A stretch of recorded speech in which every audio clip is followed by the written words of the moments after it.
Hey guys, welcome back to another episode of Triple Play Podcast. I'm Anne Marie. Down the line? Okay. I guess, because Luke wants to go last. I'm Griffin Barfield. Let's save the best for last, though, obviously. And I'm Luke Beard. Yep, there we go.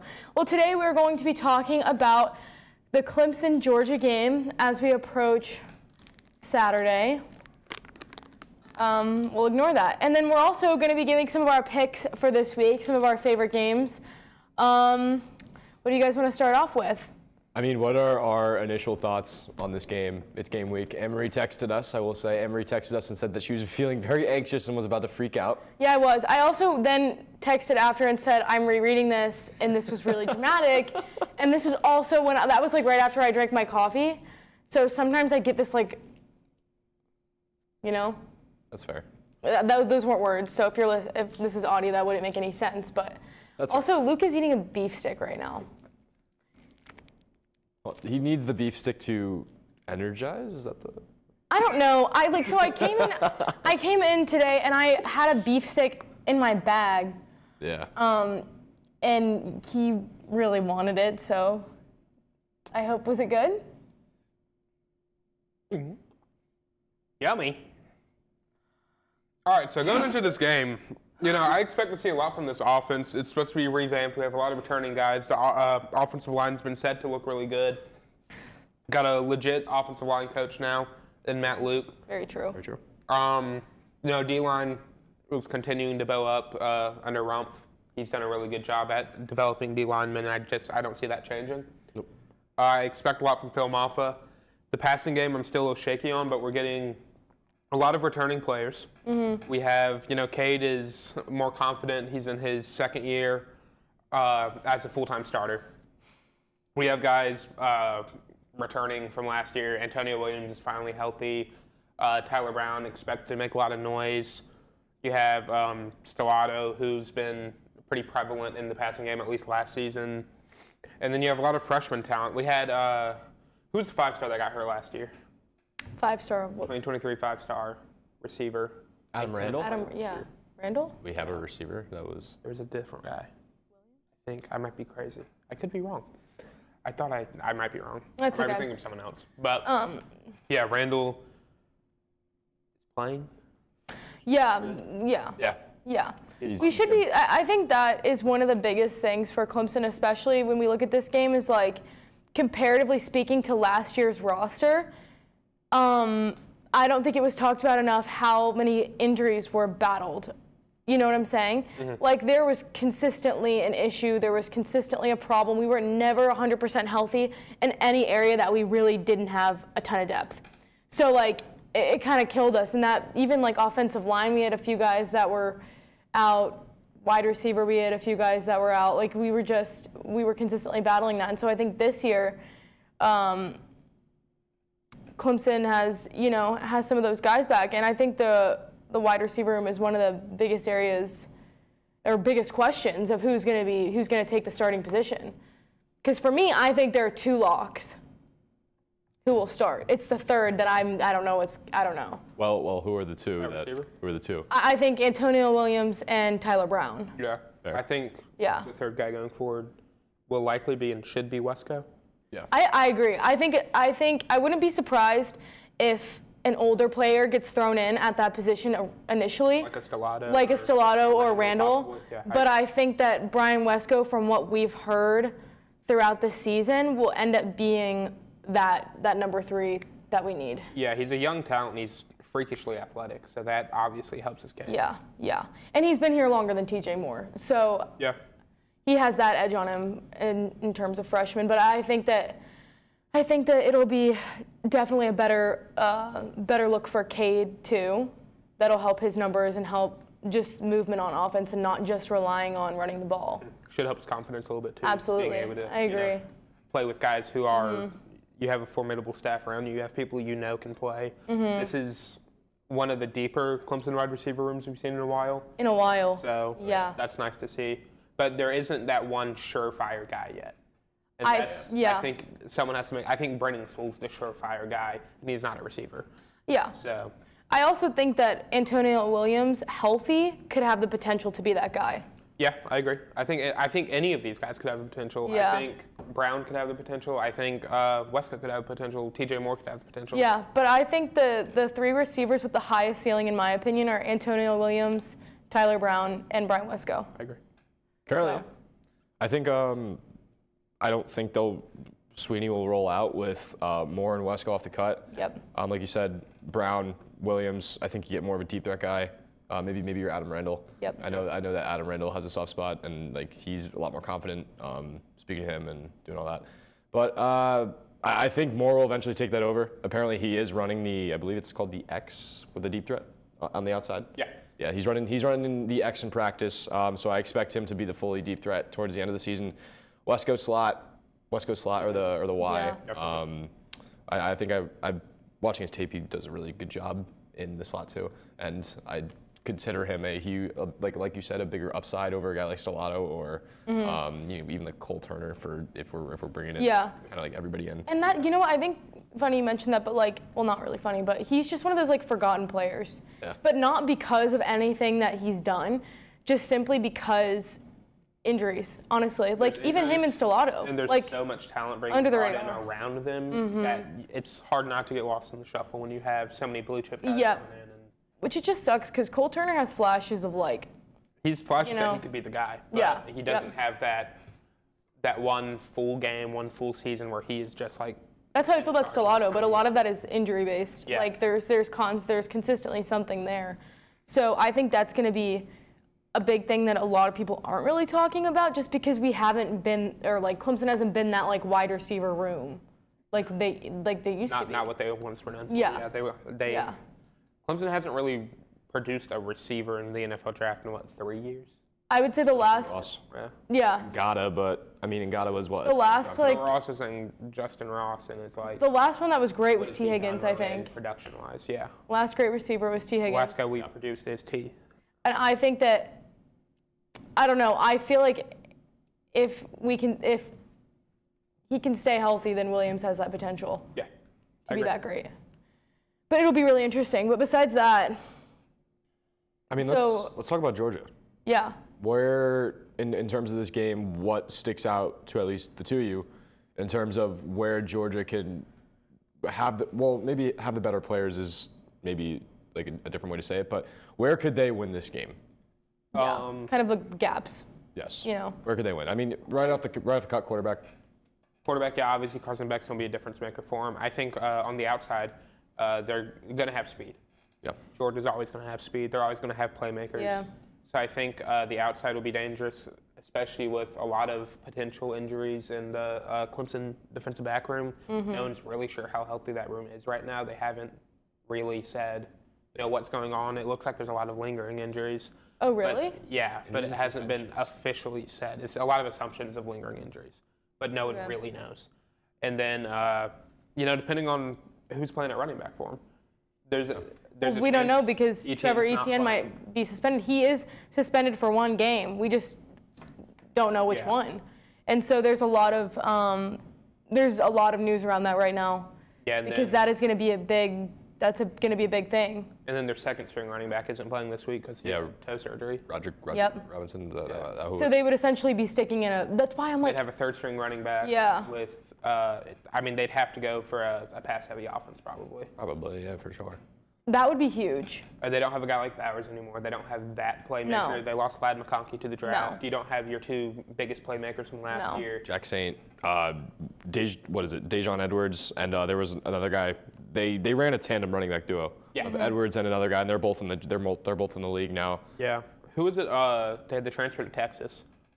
They have a tight end transfer from Stanford as well. Oh, from Stanford. Who was it that transferred to Texas There last season, or at the end of last season? was it Oscar Delp. That's the tight end, or no? No, it's I believe it's Eurosec. Or is it someone younger? No, he's a senior. He Oh, Benjamin. yes, Benjamin Eurosec.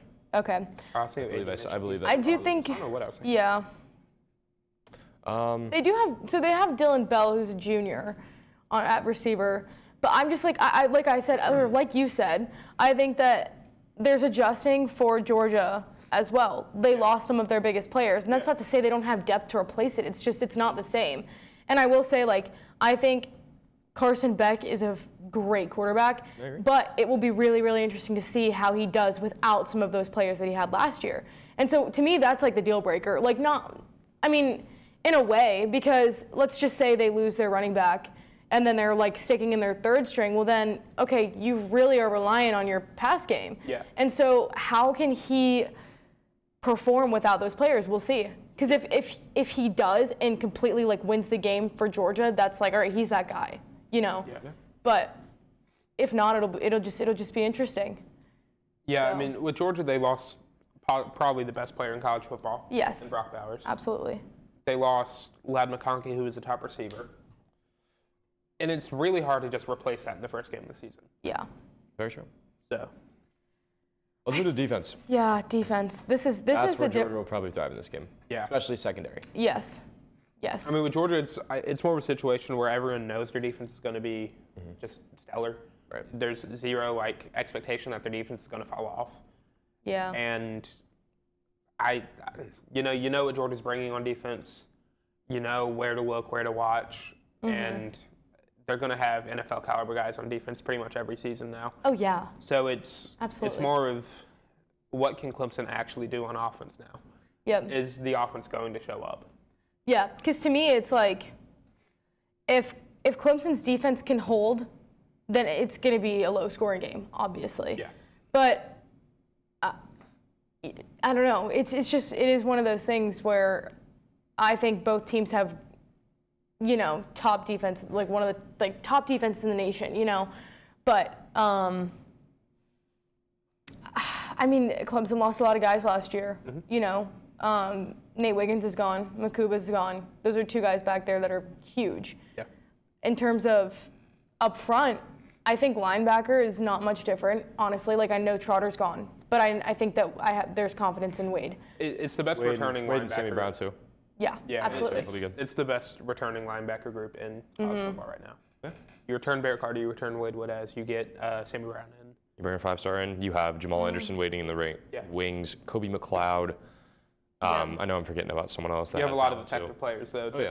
I mean, also just like younger player. They were like freshmen last year, obviously. I think of like 3 off the top of my head. But I also think like Khalil Barnes at nickel is like that. I mean, Clemson likes to run nickel, and so I think that he's gonna be a huge like playmaker on the defense. I agree. But I think that I don't know. Georgia's D-line is just absurd. Yeah, but so is Clemson's. I mean, you have Peter Woods and TJ Park coming off the edge, probably the two, maybe not the two best, but two of the strongest defensive line threats as freshmen. And now they're coming in more experienced. You push Peter Woods over to a DN kind of role while also playing D tackle, and that's a big guy who can move. I mean, he's got the speed to get to the quarterback, but he's also just a big presence. I mean, you're not going to be able to run the ball to the outside if he's there. He's going to stuff you. And I don't think people talk about Cuddy enough. Yeah. Like, that's somebody who has also gone through, I feel like there hasn't been a lot of room for him to showcase what he can do just because of the talent around him. Sure. But I think this year, people around campus are going to, start to really know who he is. Yeah. I mean, he's a guy with a lot of experience. Yeah. He's been on the team for a while now. Yeah. He's really going to be able to show, what he's been working on since coming to Clemson. Yeah. He's just a freak athlete. He's one of those guys that just you come in and naturally given, But and we'll be able to stack the box. I'm not worried about what goes on in the box. I'm more worried about what goes on outside of it. The secondary is really the worry. Yeah. Yeah, I agree. But I think that also we're talking about in the backfield, and I know that we've lost, like I said, Nate Wiggins, gone, Makuba. But I think Avion Terrell is, honestly, I think that's a difference maker to me. If he can step up and play to the level at which Clemson needs him to play, that is going to be huge. Huge. Yeah, and I think you can say that about a lot of guys. It's really what Clemson's showing up. Is it the Clemson that played a close game against Wake last year, lost to Duke, just really did not perform? Silly mistakes. Or is it a Clemson that kind of showcased who they really can be against Notre Dame and North Carolina and put on a display against an FAU or a Charleston Southern? What Clemson is going to show up? Or even Notre Dame. Like, Yeah, no, I mean, that's a game no one expects Clemson to win anymore. Everyone's like, oh, Clemson's done for. yeah. And you go out there and you put on really a clinic. I mean, it's an 8-point game, Yeah. but it felt much further than that. But you have to also think about Shipley was out. Yeah. Yeah. And Like, film off a still. half the O-line was out. How do you- Cade was playing with a Yeah. hurt leg. Defense was out. Yep. That's when A.V. Terrell, that's when Will Barnes kind of showed came up. around. They all showed up. Yeah. And it's another, are they going to show up again? Yeah. Or are they going to let the pressure get to them? And But I don't think this is a team that lets the pressure get to them now. I don't either. And I think this is also, I mean, 14 and like a -4 or -14 spread is crazy. I think it's going to get there. It's like, what, 13.5 now? Yeah, 13.5. it doesn't Yeah. surprise me. I get why they put the spread where it is. People But think I'm- Georgia's going to come back to being that team again.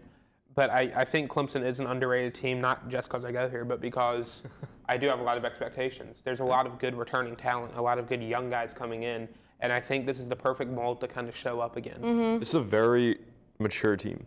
Yeah. They returned almost all agree. their offense. Besides Wiggins, Trotter, and their front four. I mean, they kept Parker and Woods. I mean, you said Cuddy's gonna have a huge impact. You didn't really lose anybody. No. No. You didn't really lose anybody, I which mean- is a good thing. I mean, losing Wiggins obviously going to hurt. I think That's the only Rook. I think Rook was another. Rook. Rook, but he Nowadays. also, and then XT. But I also think both of those players, like XT, battled injuries. Like Yeah, I felt they're like not- there was always a I problem. wouldn't say those guys were replaceable, but I'd say Peter Woods and TJ Parker, in my opinion, might be upgrades. I kind of agree and to some extent. I think Bearing to an an injury. extent that They have higher ceilings, they're for younger, sure. but they also are experienced. They played a lot last year. I think that's going to That will help. help. How do you guys feel about Keith Adams? I think it's a really, if he's playing running back too, I think like it's a really good play. I like him. I think Clemson could have a three-headed monster in the backfield. Yeah. I think obviously Fomoff is going to be the guy. Yeah. You know, he's getting most of the reps. I think Keith Adams is a really strong second back. I think Jay Haynes is a really Love Jay strong Haynes. third back. I Love think Jay he could be a huge impact in this game if given the opportunity to do so. But obviously, the offense runs through what Phil does. If Phil can run the ball, they're going to run the ball. Phil is like, the thing is, it's so funny because Phil and Shipley were so different. Obviously, like Phil is just a powerhouse. Like he's just huge. Yeah. You know, like he can really, really battle through some of these defenses, which is why I feel like he could have the potential to break out during this game against Georgia. Think about, he's a 230-pound He's- running back. Yeah. Like, Absolutely massive. Yeah. Like he's a big dude. sure. For me though, I think that this script that has been made though is very good. It sounds like a perfect storm for Clemson. Yeah. Who I think they'll win. We'll get to that in a little bit. It's because Georgia, you have a brand new offense. Sure. Almost. Besides your quarterback, you have a completely new running game. You don't have your safety valve in Bowers, and you return one of your starting receivers. Sure. Defense maybe okay, but Clemson has nothing to lose here. No. Duke, they had something to lose, and it was a trap game early on, week 1. Such a nothing different to mindset expect. too. Exactly. Yeah. And if anybody loves being an underdog, It's Clemson. it's Dabo. Yeah. And you know what else? Dabo is like, this is what he feeds off of. Like Loves it. this exact situation is exactly it's how he built his program. Yeah. The Roy Bus, all of these other things that people talk about, but that is what he loves. And don't think for one second that he's not capitalizing off of that as many times as he can. Sure. And selling to those players that this is what people think and this is what we're capable of. It's a lot of locker room material. Absolutely. He's going Oh back my to the gosh. little Clemson mindset.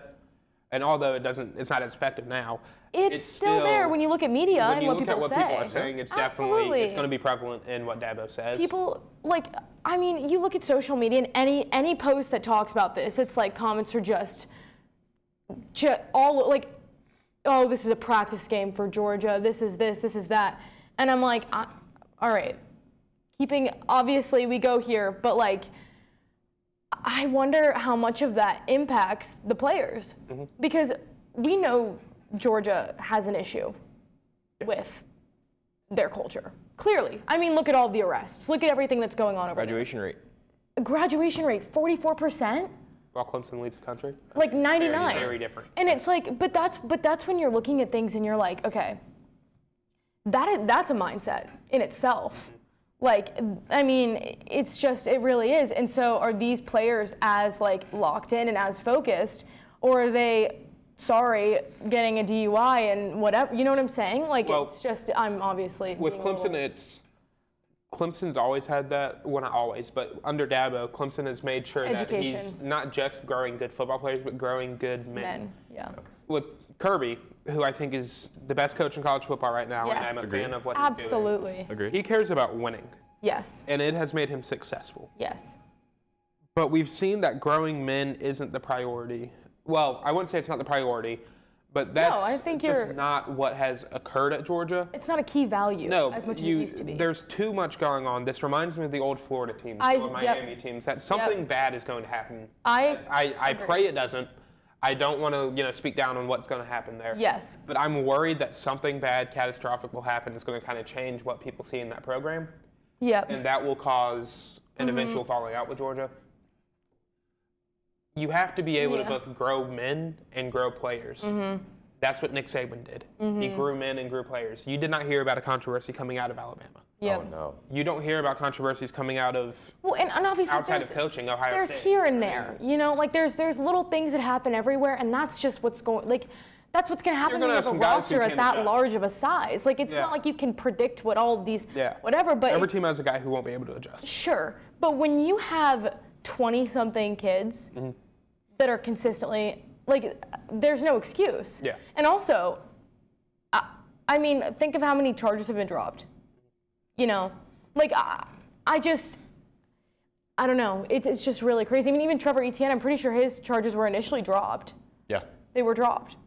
And so it's just sad because I think that also a ton of like NIL and transfer portal has opened up like Pandora's box of what's really important. Well, people are going to go play for Kirby if it's an NIL deal. Yeah. I mean, you're going to go wherever you can get your brand out. That's why everyone's going to Colorado. Yeah, and to your point, it's not like it's like Kirby's a phenomenal coach, and it's not like it's not necessarily his fault. It's just like he cares about winning. Yeah. And so to 95, well, I mean, everyone cares about everyone cares about That's winning. the objective. But it's made it so much easier for things like this to happen when you throw money in someone's face and you make that the objective, because I mean, look at conference realignment in itself. Obviously, no one's thinking about the actual student athletes. Think about like the people you're friends with in your class that are in smaller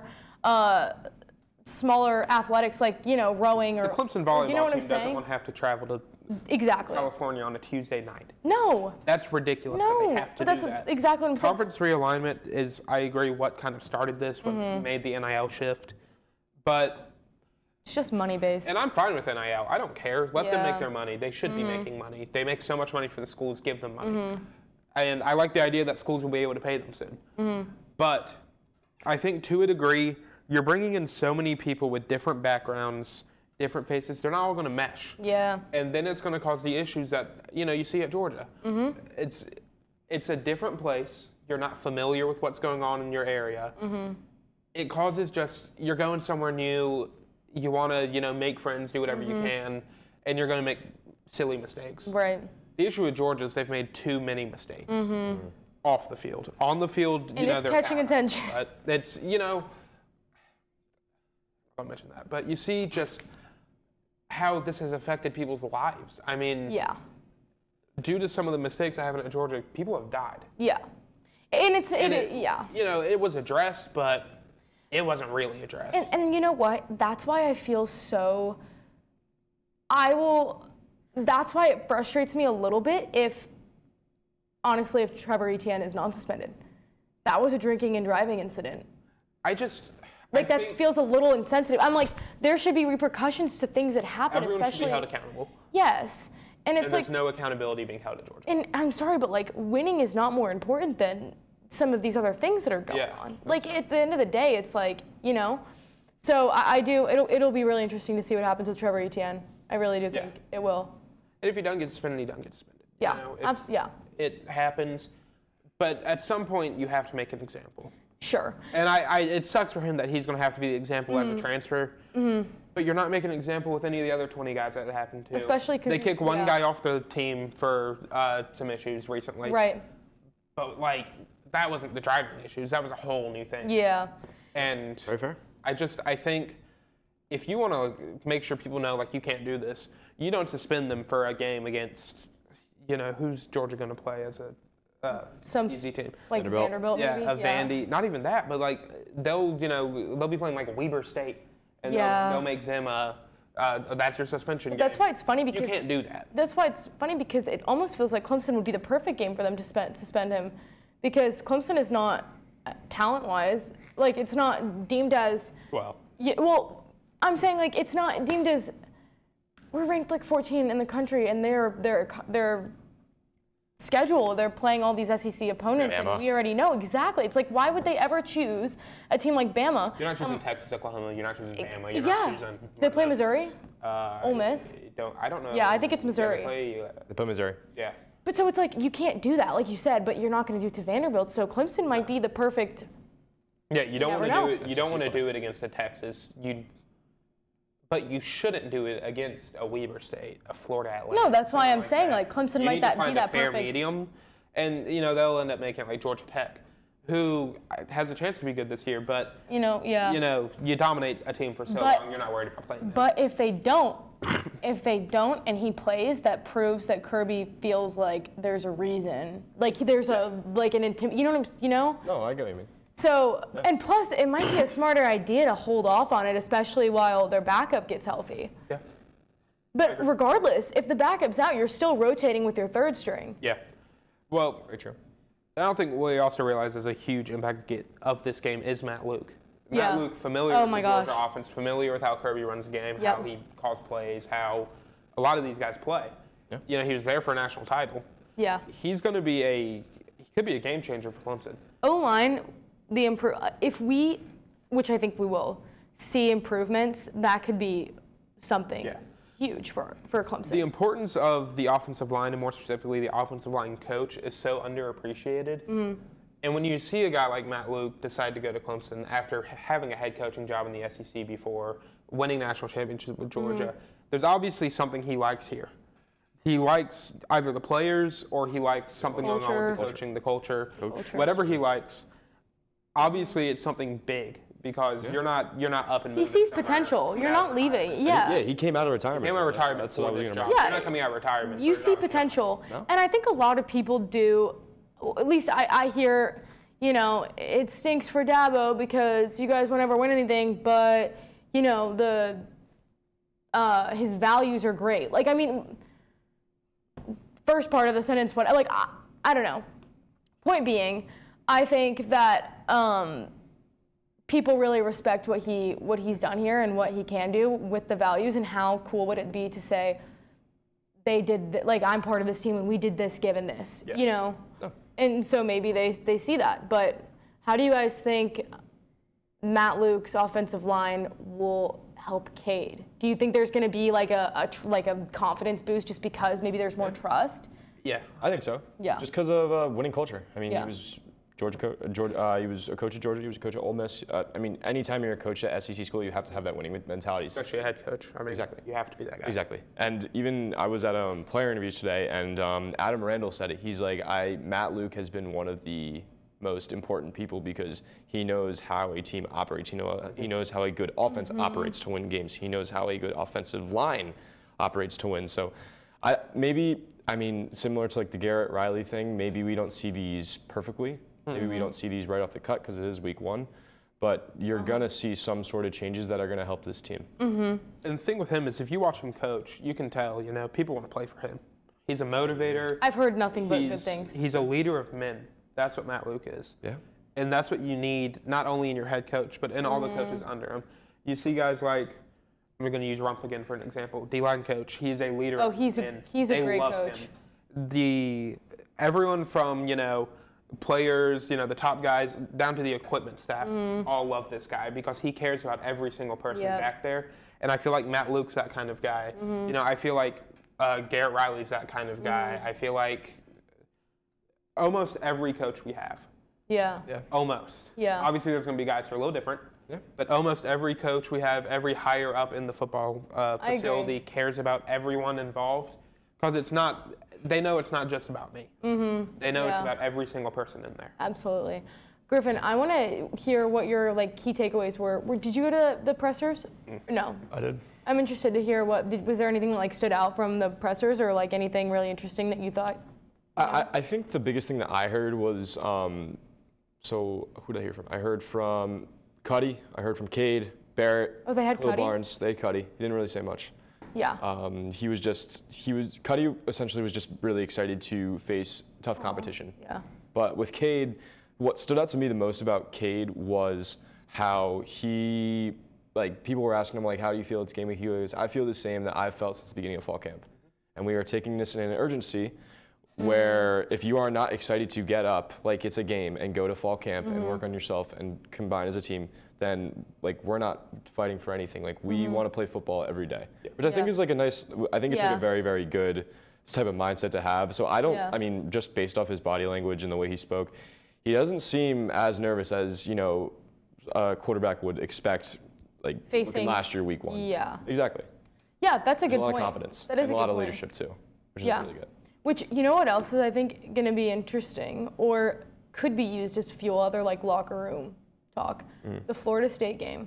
Because that shows, number one, it shows, okay, look how easily you can I think that in my mind, I was I could see that happening just because, Florida State and a few different factors, losing their best players, essentially. The whole team. And I was just, whatever, that's hard for anybody.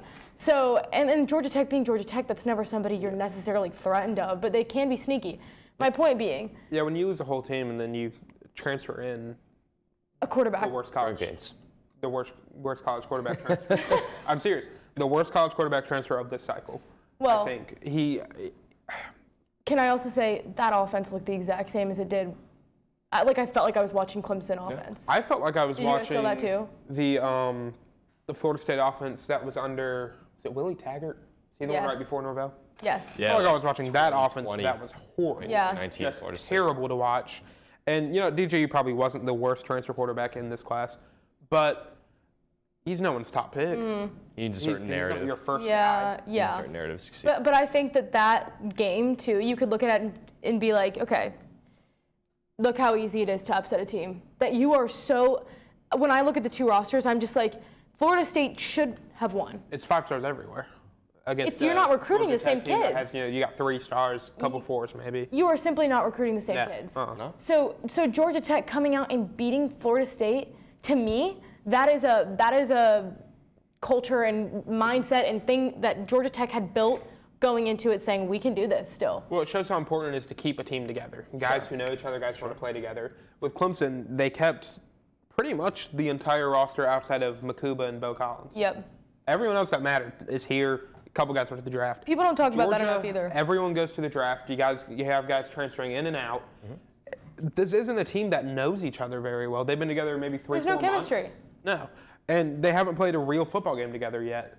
And with Clemson, all these guys have been playing together 2 years, 3 years, 4 years. What do the transfers look like coming into Georgia? I'm not that familiar. It's kind of The only one that I know of is the tight end from end. Stanford. Yeah. I'm sure there's more. I obviously have not done my homework. It's hard. We're cold. It's very hard. Yeah. With Georgia, you have guys flying on and off the shelf, though. Yeah. You know what to expect. Florida State had a DN from Georgia. Sure. So my point being, Clemson keeps a lot of their players. Yeah. Everybody loved to come after Dabo when he made that statement where the players aren't good enough to play at Clemson. I think that was taken so incredibly out of context because what he was saying was Definitely shouldn't have said it. he shouldn't have said it, but it's Dabo and he'll say what he wants. I'll play it. However, There's some players that were good enough to play. but think about it. But think about the way he said. He didn't say all of them. He said most. Yeah. He said most of them aren't good enough to play here.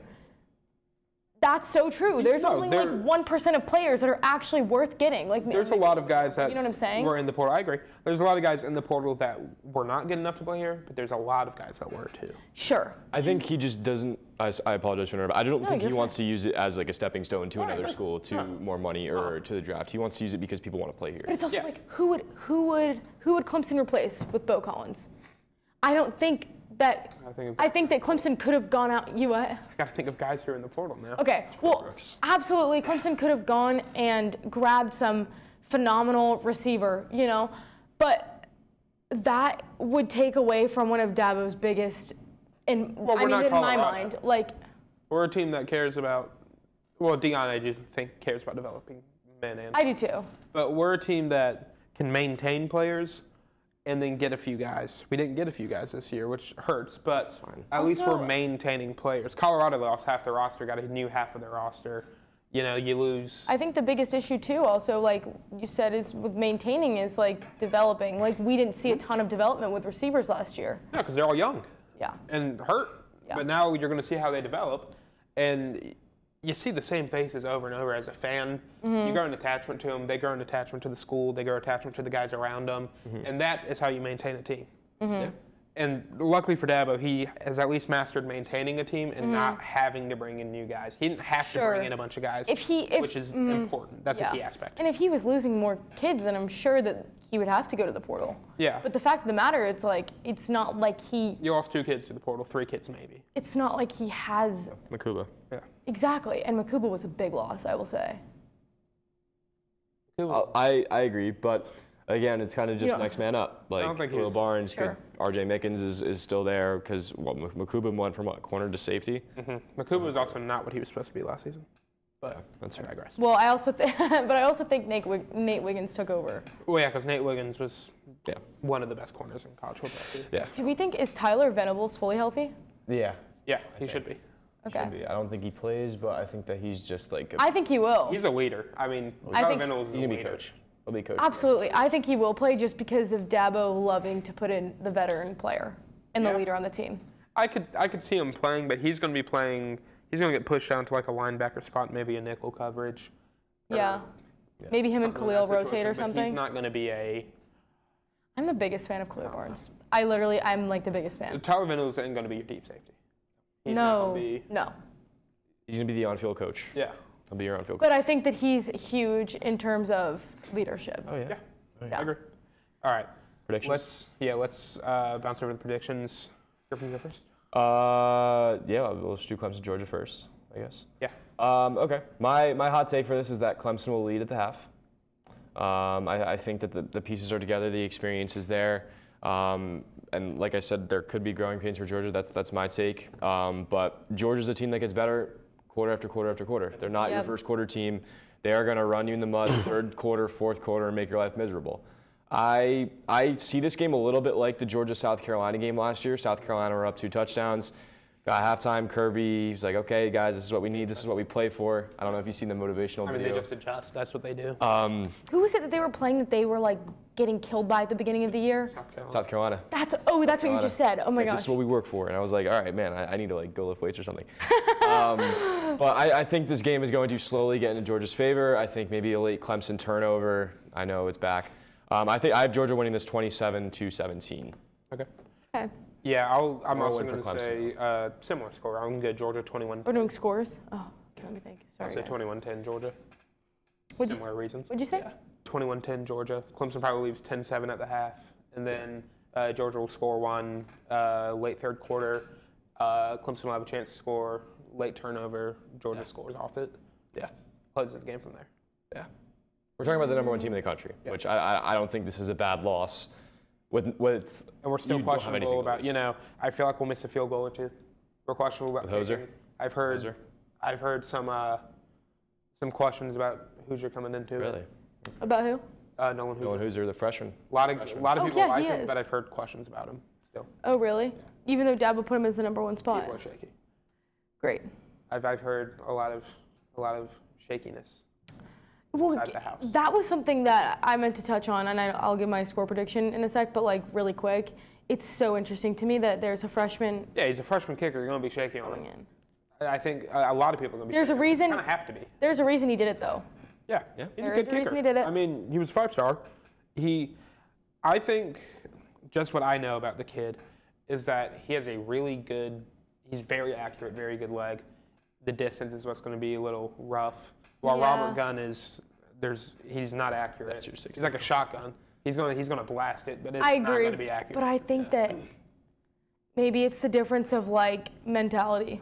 Maybe. You know, like where you can, because that is really truly a thing. Obviously, like, I mean, I look at sometimes even when we would hear about DJ just like being spot on in practice, then the lights go on and you're kind of like. I've just read a lot of stuff about Hoosier that it's, you're a freshman, it's going to be hard to adjust. You can see what the percentages are like for a lot of other freshmen. Some of them are going to, pop out and they're going to show. And I hope he's that guy. Yeah. I agree. Well, I'm going to give, I really think it's going to be low scoring. Yeah. Unless if we have some interceptions on both sides of the ball. Yeah. Okay. I'm going to say 17-10. Okay. Who's winning? Oh, Georgia. Georgia. Yeah. Georgia. I think it's going to be close, and then Georgia will, even though it might not look like the score is dominating, I feel like it. On the field, you could be able to tell. And Georgia's kind of having their way. Yep, yeah. And then really it's just that Clemson's defense is holding their offense down to it a little bit, and then they get exhausted. Yeah. So, but. All right, and then let's talk about a couple other games. LSU, USC. Who do you have winning? I have this is tough. I'm gonna go with LSU. I really think that Garrett Nussmeier is a very big dark horse for Heisman. I mean, I think it's simple as that. I think it's close. I don't think Lincoln Riley will go down without a fight, especially with how it went last season for USC. And they have a great quarterback. I forget his name, but he had a great game in the Holiday Bowl. I'm gonna go with LSU. Yeah, I'm gonna take LSU. I'll say they'll win by at least 17. Wow. They're gonna crush them. I'm also gonna say LSU. LSU. Yeah. Notre Dame, A&M in College Station. I'm going A&M. A&M? Yeah, I'll give it to A&M. I like Mike Elko. I like Elko. He knows Riley Leonard. I'm buying in. He knows Riley Leonard, and it's in College Station. Very well. I think A&M is going to be better this year. I agree. I mean, they have a coach. I love Mike Elko.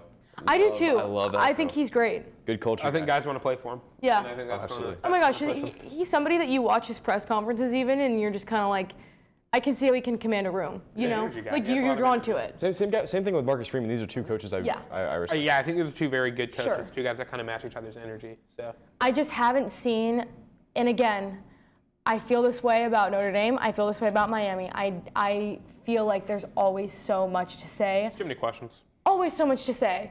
Oh my gosh, they're going to be this, they're going to be that, they're going to be this, and then it's just so, Well, this also isn't, the 1900s anymore.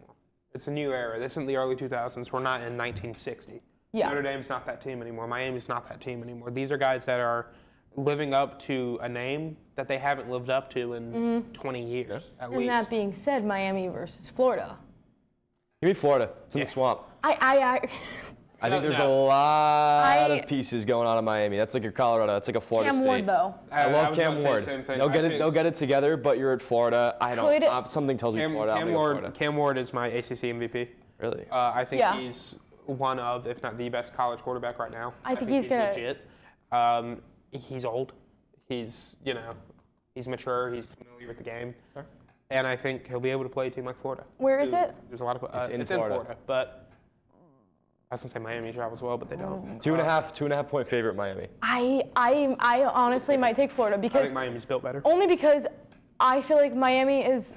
I may change my. Nah, I'm sticking with Florida. The thing is, the thing that is hard for me about Miami is that Cam Ward is going to be great, but I don't know. It's like, can that one player really? Quarterback makes a big difference. Sure. Billy And Napier's on the hot seat. He knows it. Okay, and I'm like, forgive me, but I'm really blanking out on this name right now, and it's really bad. LSU Heisman. Jaden Daniels? Yeah, that's an example. That's a great quarterback. Didn't they lose to Florida State last year? Yeah. Week 1. There you have it. I think that was unexpected. That they were going to lose? I had Florida State winning the game. I didn't think that they would get blown out like they did. What was it, 49, LSU's 21? defense was also terrible. I know, but I'm just saying, they're supposed to take a huge step up in defense this year. But that's where you have, That's where Brian Kelly comes in. I mean, I don't know. I'm just saying, I definitely wasn't expecting it to look like that, for sure. So, and given the fact that Jaden Daniels is that good. I don't know. I think Miami goes and whoops them in the swamp. Really? And then Billy Napier. Good running back, though. Damian Martinez. Yeah. Oregon State running back. Billy Napier's fired by the middle of the season. Really? All right, hot take. Hot takes around here. Penn State at West Virginia. I'm going Penn State here because I think James Franklin has too much to lose. West Virginia's experience, Big 12. This is a team that I could see sneak into the Big 12 championship. I like Penn State, though, to win. I'll let you go first. Okay. I'm also going Penn State.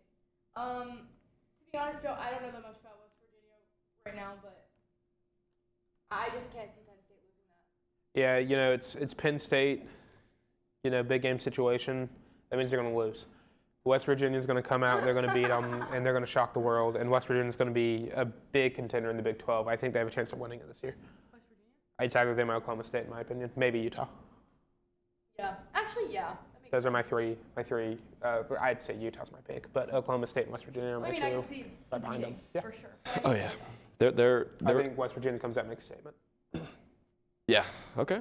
I wouldn't be against it. I think that they could. Last but not least, our meme pick, North Dakota State, Colorado.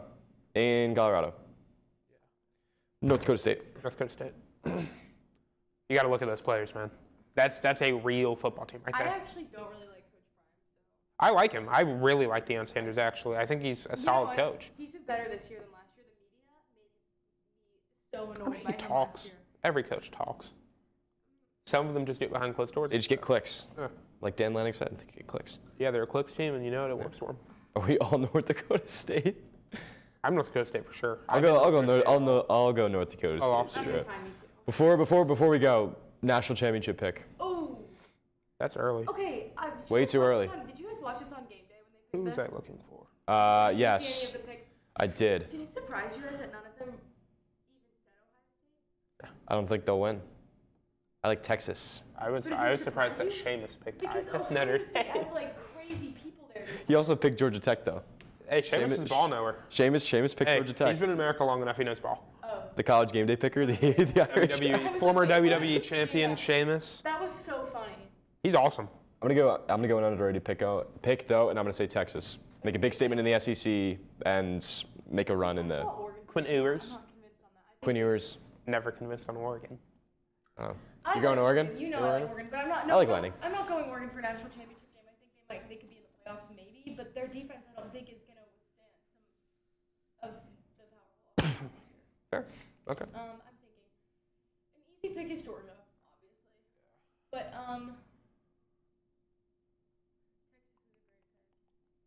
pick. I like Texas too. I think Ohio State's a great team too.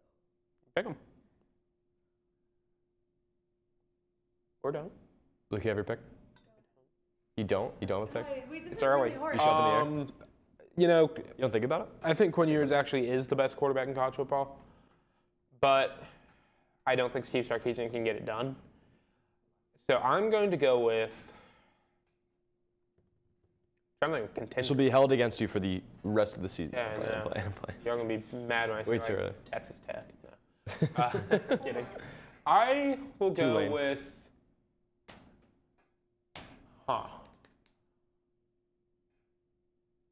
I'm going to go with Oregon. Oregon. Now I'm thinking about them. I like the coaching. Oregon, Texas. I really like. Ole Miss, don't get it. Ole Miss good. I really like Dylan Love Ole Gabriel, Miss. too, so. They're really good. Love Ole Miss. That's a team I'm going to be so interested about this year. That'll be They're fun. my non-favorite. They're my non-favorite Clemson. Really? Yeah, teams. I love Ole Miss. They're I love Jackson Dart. Unfortunately, I don't have Quinshon Yeah. Judkins anymore. Yeah, I so know. That's rough. Big Losing loss to in college Judd football. Meister. Yeah, he's going to be great. Yeah. Who'd they get? Who'd they get from South Carolina? Oh, they got Wells? yeah, they got Juice Wells. He's good. Oh, They got Juice Wells. He'll be good. That'll be good. I think I might go Ohio State. Ohio State, Oregon, Texas. 2 Big Ten teams. Interesting. And then Luke That is Beard. kinda funny. Luke Beard's SEC. lock of the week. You ready? Luke- Virginia Tech 13.5 against Vanderbilt. That's a lock. Yeah, I can get behind it. Easy lock. That's I an think easy that's lock. true. Yeah. But if you If want there is something, one thing you need to listen to, Luke Beard's lock of the week. Luke Beard's lock of the week. Beard's lock. 13 and a half. That 13 would and be a half. like a Give him the crazy. points. Ohio State 48.5 over You should Akron. do Luke Beard's lock of the week of him when he like a screenshot of him eating the meat stick, and he has the picture. That's my lock. Ooh, Marshall 30.5 over Stony Brook. That's a game. Give me the thundering herd. I want to see the herd. 30.5. Yeah, 30.5. Yeah. 30.5. Ohio State's what? Over Stony Brook. 48-point favorite? Yeah, but that's crazy. Yeah, 48.5. 48 and a I half. think something like that. Interesting. I'm trying to see if All there's right. any other fun lines. Any Eastern Carolina by final 32 thoughts over before we Norfolk depart? Final thoughts. I'm going to say my final thought's going to be my game of the week. And my game of the week is... Notre Dame, Texas A&M game of the week. Tennessee State and Lamar. No. My game of the week is... Miami, Florida. Okay. Mine's... sorry, that wasn't trying to be like... Mine's Colorado, North Dakota State. That'll be a fun game. Yeah, well, Any final thoughts? we wrapped it up. All wrapped it up? I think We so. covered, the only thing we didn't cover was Dabo's live show. I get why Well, he's not we can talk doing about it. it That's next week, all. too. Dang. I get why he's not doing it. I do too. I wouldn't do it either. No, I wouldn't do it. We could always talk about it next week, too. It's a recurring theme, especially What's the after SMU line? Yeah, we get the calls. Yeah, Oh, never true. know. There you go. We'll be doing live calls. And we That might is true. We'll we figure it might out. get an appearance at the Georgia State game. That is true. Hey-ho. If you are in Georgia Tech, going to the Georgia State game, look out for Luke. He'll be shirtless in the student section. Hey, I'll have gold painted on the chest. No Yellow Jackets, let's fly. All right, y'all. That's going to do it for this episode. We appreciate you having you back. It's great to be back. Special thanks to Tigervision. Connor's back there. He did not have to be doing this, so we really, really appreciate him. But yeah, stay tuned for another episode next week. But follow us on our socials. See you, Tigervision. Triple Play Podcast. Yeah.